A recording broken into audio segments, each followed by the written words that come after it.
Seigneur, nous te remercions pour l'argent que tu nous donnes dans la vie. Nous te remercions parce que c'est toi qui pourvois tous nos besoins.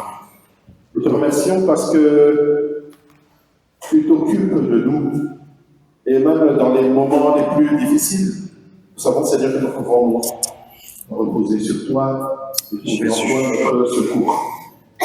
Et nous te donnons ce que nous pouvons donner. Et nous te remercions, Seigneur, pour l'utilisation de cet argent pour l'avancement de ton royaume. Et maintenant, nous voudrions également prier pour Steph, qui nous apporte la parole ce matin, parce que tu nous ouvres le cœur, les pensées. Également, Seigneur, pour que nous comprenions ce que ta parole veut nous dire. Amen. Amen.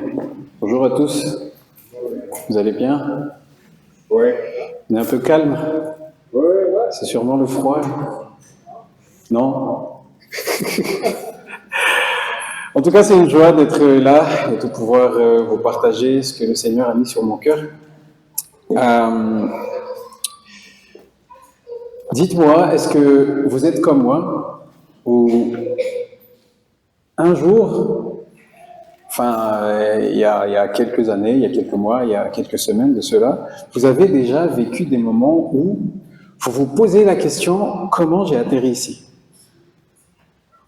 Ça veut dire, ce que je veux dire, c'est, vous dites, pourquoi j'ai accepté de venir ici et pourquoi là, je me trouve là, en ce moment? Est-ce que vous vous êtes déjà dit ça? Parce qu'il y a des moments comme ça où on se rend compte que finalement, c'était pas vraiment notre choix de venir et d'être là, mais on a été influencé par les personnes qui étaient autour de nous, qui se sont tous dit, allez, on va là-bas, et finalement, toi aussi, tu te retrouves là, et tu te dis, mais qu'est-ce que je fais là, finalement? Il y a des personnes que peut-être on respecte, et qu'on se dit, ah, il a un statut élevé, ah, il a une place élevée, ah, il est comme ci, comme ça, et du coup, on suit la personne sans s'en rendre vraiment compte, et finalement, on se retrouve là, on se pose la question, mais qu'est-ce que je fais là? Ça arrive surtout dans des moments où on a de l'intérêt pour la personne, on se dit, ah, j'ai encore besoin de discuter avec lui par rapport à ça, ou j'ai encore besoin de ses conseils, ou j'ai encore besoin de ses connaissances, de tout ça. Et finalement, des fois, on reste avec ces personnes-là parce que on a l'impression d'être quelqu'un quand on est avec eux, quelqu'un d'important, parce que nous sommes avec une personne soi-disant importante ou d'influence. En fait, nos jugements dépendent souvent de comment les autres considèrent cette personne-là dans la société. Ce que je veux dire, c'est que nous agissons souvent selon comment la foule agit. Par exemple, si tout le monde regarde à gauche, là-bas, on va se dire, mais qu'est-ce qui se passe? On va tous se tourner là-bas.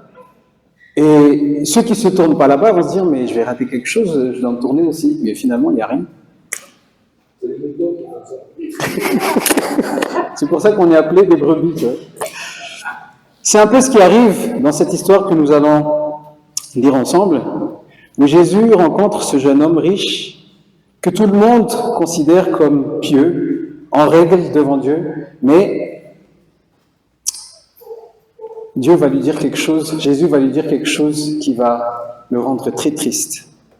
Cet homme que tout le monde considère comme béni parce qu'il est riche, parce qu'il a une position sociale, ainsi de suite. Donc je vous invite à lire avec moi Matthieu, l'évangile de Matthieu, chapitre 19, verset 16 jusqu'au verset 26.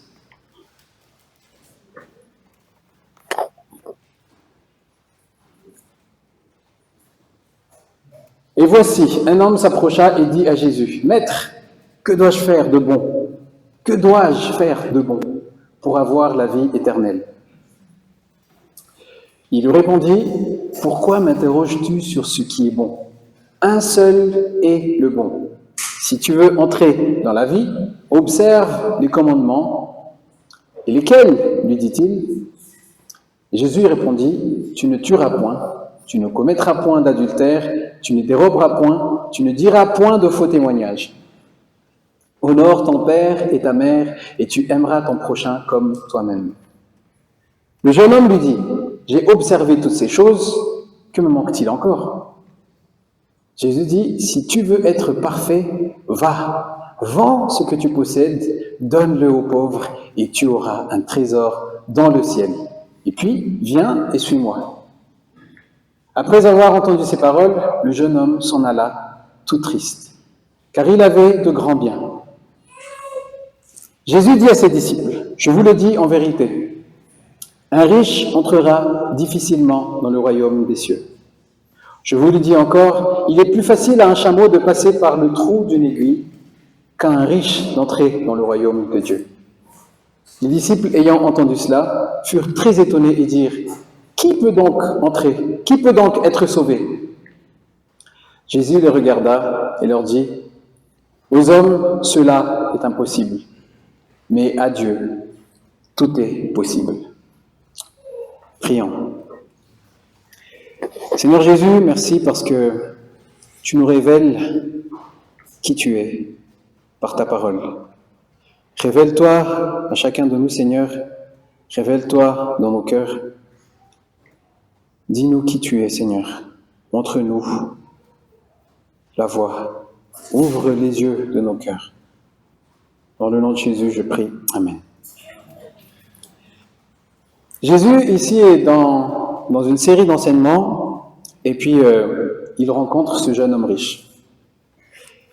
C'est un jeune homme riche, pieux, zélé, instruit dans la loi. Socialement, il est respecté parce qu'il a un statut social. C'est un peu comme rencontrer un grand businessman ou, je dirais, un politicien où on vient à côté de lui et on devient facilement influencé par cette personne en temps normal. Et Jésus rencontre ce jeune homme riche. Donc c'est quelqu'un qui est vraiment bien. C'est pas quelqu'un qui fait semblant d'être bien, mais qui est vraiment bien. Et c'était un homme qu'on pourrait vraiment dire qu'il était béni de Dieu. Parce qu'il avait une vie prospère, n'est-ce pas? Et je pense que les pères de famille et les mères de famille chercheraient un gars comme ça pour marier leur fille. Pour dire, ah, ça c'est le bon mec, vas-y, marie-toi avec lui. Lui, il est riche, il aime le Seigneur, il respecte la loi, vas-y, c'est bon. Et regardez bien, il est riche, il est pieux, il est zélé, il est béni de Dieu, il est intègre. Et le réflexe de tout le monde autour, et notre réflexe à nous aussi, c'est de se dire, il est comme ça, parce que Dieu est avec lui et il est béni. N'est-ce pas? Regardez bien autour de vous, il y a des personnes qui sont comme ça, et on se dit, ce gars-là, il est béni parce que, voilà, il est prospère. En plus, il va à l'église tous les dimanches. Il est dans telle réunion, on le voit par là, il lève les mains, Et en plus, ce jeune homme va vers Jésus en admettant qu'il lui manque quelque chose, qu'il lui manque un pas. Qu'est-ce qui manque dans sa vie? Il sait qu'il y a quelque chose qui manque. Et encore une fois, ça nous prouve qu'il est vraiment bon. Et en plus de cela, la richesse dans ces temps-là était perçue comme justement un signe de bénédiction divine venant de Dieu. Si vous êtes riche, c'est que Dieu vous a béni. Dieu est avec vous et tout le monde vous respecte. Ah, il passe. Tiens, c'est le pasteur. Waouh. Et pour les auditeurs qui étaient autour, ce type, cet homme, devait être le candidat idéal pour le royaume de Dieu. Waouh! Nous sommes devant le candidat idéal qui peut entrer dans le royaume de Dieu. Et notre jeune homme parfait, alors, va vers Jésus et pose une question légitime, pensant qu'il n'y a plus qu'un pas, juste un truc qui lui reste à faire pour qu'il puisse rentrer dans le royaume de Dieu. Et Jésus répond en lui démontrant qu'il est vraiment à côté de la plaque, qu'il est loin de l'entrée du royaume de Dieu. On repense à ce que Jésus a dit à notre homme. Il est écrit qu'il était très triste. Dans la version anglaise, on voit grieving. Ça veut dire il était endeuillé, Il avait le deuil dans son cœur.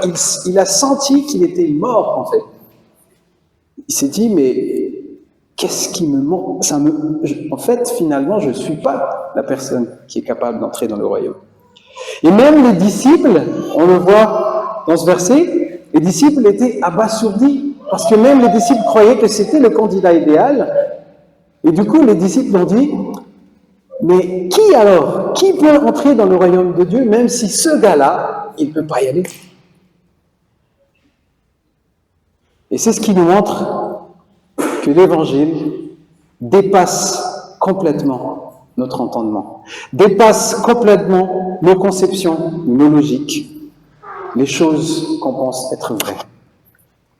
Et c'est tout à fait possible que beaucoup d'entre nous aujourd'hui sont comme ce jeune homme qui vient vers Jésus avec des fausses présuppositions, genre « je suis le genre de personne idéale qui peut hériter du royaume de Dieu ».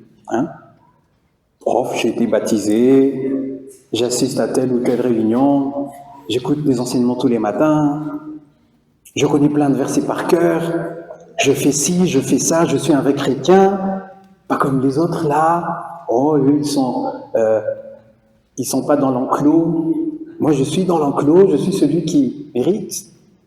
Et rien qu'avec cette question qu'il a posée, on ressent combien on est paumé en fait.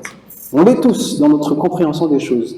Il dit, que dois-je faire? Que dois-je faire pour avoir la vie éternelle? La question alors est axée sur l'action humaine, sur l'action de faire. Qu'est-ce que je dois faire? Si je fais ceci, un dernier petit truc, ça va me rapprocher du royaume. Il pense pouvoir finalement mériter la vie éternelle en faisant quelque chose. Jésus donc le ramène à la loi pour le tester. Tout cela finalement pour révéler le cœur légaliste de notre jeune homme. Il se croit bon, on le voit au verset 20, mais il n'a pas encore compris combien il avait besoin de la grâce. Et le jeune homme avait vraiment la foi et l'assurance que sa position, ses œuvres et les autres choses qu'il a effectuées par ses propres forces lui ont donné accès au royaume de Dieu. Je ne sais pas si vous vous voyez dans cette image. Moi, personnellement, je me vois encore dans les actes que j'essaie de faire pour me dire « Ah, si je fais ça, le Seigneur va plus me voir. » Et penser qu'en faisant tout ça, il y aura le salut en retour, les bénédictions en retour. Que finalement, avec une propre justice, si Jésus lui donne à lui une réponse satisfaisante, il va le faire et par sa propre force finalement, il va se sauver lui-même. Donc il n'a plus besoin de Jésus dans ce sens-là. Donc sans avoir besoin de Jésus, mais finalement par ses actes, par sa propre justice qui finalement l'éloigne complètement de Dieu. Et nous pensons tous comme ce jeune homme qui pense qu'en évitant de pécher, il va être sauvé. Qu'éviter de faire du mal va le rapprocher du royaume de Dieu. Et qu'il ne nous reste plus que quelques pas à franchir par nous-mêmes. Est-ce qu'on peut faire 1, 2, 3, 4, 5 pas pour pouvoir entrer dans le royaume de Dieu? Moi, je pense même 1000, 2 millions de pas seront impossibles. Et la plus grande forme d'idolâtrie, frères et sœurs, c'est de ne plus avoir besoin de Jésus. C'est de se dire, je peux le faire par moi-même. Mais en vérité, notre propre justice nous éloigne complètement de Dieu. En essayant de nous sauver nous-mêmes, nous évitons Jésus. Et nous lui disons tout simplement, ah, Jésus, finalement, écoute, j'ai plus besoin de toi, je peux me sauver moi-même par tous ces actes-là que je fais. C'est alors, dans cette histoire, que Jésus invite notre jeune homme, et Jésus touche à son point faible. Et Jésus lui dit, une chose te manque, une chose. Il est pieux, oui, mais il n'est pas prêt à renoncer. Jésus touche alors la racine de son vrai problème. Et la racine, c'est son idolâtrie. L'idolâtrie de sa richesse qu'il a amassée sur la terre. Et vous voyez comment il est triste. Cette tristesse qu'il a, c'est ça son véritable Dieu. Il croyait qu'il était parfait, il croyait qu'il était l'homme qui pouvait accéder au royaume, et finalement, il est en deuil lorsque Jésus lui répondit. Et ce texte parle puissamment à notre culture d'aujourd'hui. Notre culture moderne d'aujourd'hui est exactement comme ça. Le jeune homme riche peut être n'importe qui d'entre nous, n'importe qui. Le chrétien religieux, tous les dimanches il vient à l'église, pensant que cela va peut-être le ou la sauver, en étant assis là tous les dimanches. Ou sinon le chrétien bien éduqué, un comportement sans reproche dans la société, tout tranquille, tout sage, Bible à la main, tchac, tchac, tchac, voilà. Le chrétien moralement respectable, il aide les pauvres, aime faire des œuvres bonnes, intègre tous les différents clubs pour pouvoir aider un tel ou un tel, et même des chrétiens qui sont très investis dans le ministère, mais qui remplacent Dieu par toutes ces choses. Et très subtilement, même en connaissant la vérité, ces choses s'infiltrent dans nos vies, dans nos cœurs. Les idoles se créent dans nos vies à chaque seconde. Calvin a dit « Le cœur humain est une perpétuelle fabrique d'idoles ». Ça veut dire que les idoles, on ne les crée pas nous-mêmes. Les idoles se créent automatiquement dans notre cœur. À chaque fois qu'on voit quelque chose, on se dit « Ah tiens, j'adore ce truc, waouh !» On a un petit talent, on se dit « Ah ouais, je suis super en cuisine, je vais continuer à faire ça tous les jours. » L'idolâtrie consiste à adorer ou à se dévouer davantage à quelque chose d'autre que Dieu. C'est aussi adorer autre chose que Dieu, comme si cette chose était finalement, c'était notre Dieu. Et Dieu nous met fréquemment en garde contre l'idolâtrie dans la Bible. Nous pouvons voir dans toute l'histoire de la Bible où Dieu dit à son peuple de faire tout le temps attention à l'idolâtrie. Nous pouvons être certains donc que l'idolâtrie constitue une menace sérieuse pour un chrétien. L'aspect le plus subtil de l'idolâtrie est peut-être qu'elle est tout à fait naturelle au cœur humain, parce que le cœur humain est déchu.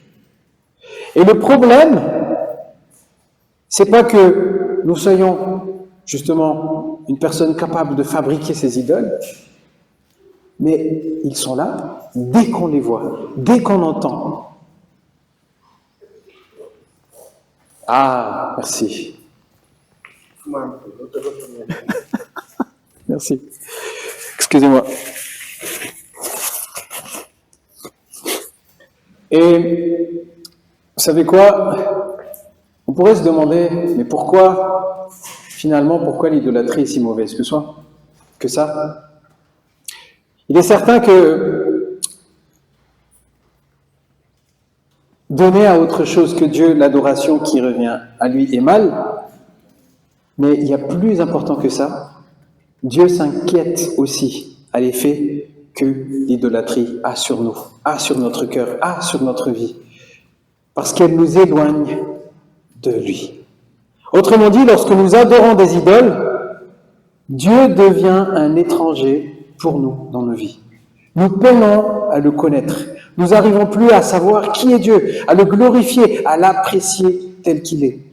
Et Dieu désire vraiment que nous le connaissions parfaitement, à le glorifier, à l'apprécier tel qu'elle est.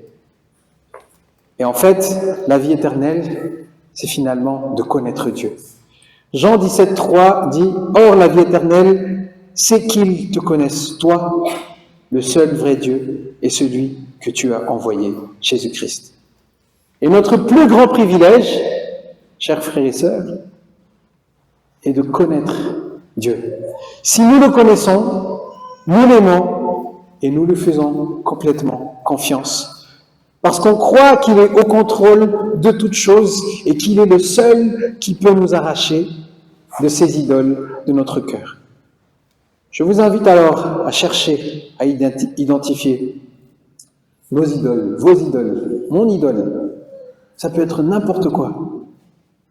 Quelque chose que vous fassiez tous les jours, plus que ce que vous faites pour le Seigneur. Donc, identifier les idoles exige un travail de cœur dur et humble, parce qu'il faut se dire qu'il y a quelque chose qui cloche en moi, dans mon cœur. Et l'objectif de connaître les choses qui sont devenues ou deviennent des idoles sont plus importants pour vous aujourd'hui, parce que c'est comme ça que Dieu va vous aider. Ces choses peuvent être pécheresses, mais elles peuvent être aussi des bonnes choses. Comme j'ai dit, peut-être un ministère, peut-être la théologie, peut-être, j'en sais rien. Mais nos cœurs sont façonnés par l'idolâtrie. Et souvent, les choses qui entrent là sont transformées en une chose divine quand on commence à l'aimer un peu trop. Dans les Écritures, les gens offrent des sacrifices à leurs idoles. Il y a des choses dans votre vie pour lesquelles vous semblez faire plus de sacrifices que sur d'autres. Par exemple, un employé fait son travail d'une idole et sacrifie le temps avec sa famille, sa femme, ses enfants. Sinon, un étudiant qui veut tellement avoir des bonnes notes sacrifie l'intégrité et commence à tricher. Un pasteur qui sacrifie tout son temps dans son ministère et néglige sa famille. Et les enfants partent ailleurs. Sa femme à la maison, ouf. Une personne qui passe tout son temps devant la télé pour finir 3 saisons, ou sinon plein de jeux vidéo du matin jusqu'au matin, pas jusqu'au soir, et ainsi de suite. En fait, une personne sculpte son idole, finalement, dans son cœur. Et dans son cœur, il y a une forme parfaite d'idole qu'il s'est créée. Et si vous regardez honnêtement la façon dont vous négligez ou blessez les autres, ou où est-ce que vous dépensez plus votre temps, vous réaliserez peut-être que c'est parce que votre cœur s'est attaché à une idole. Et c'est à vous de chercher. C'est à vous de demander au Seigneur, Seigneur, révèle-moi, quelle est cette idole qui règne dans mon cœur?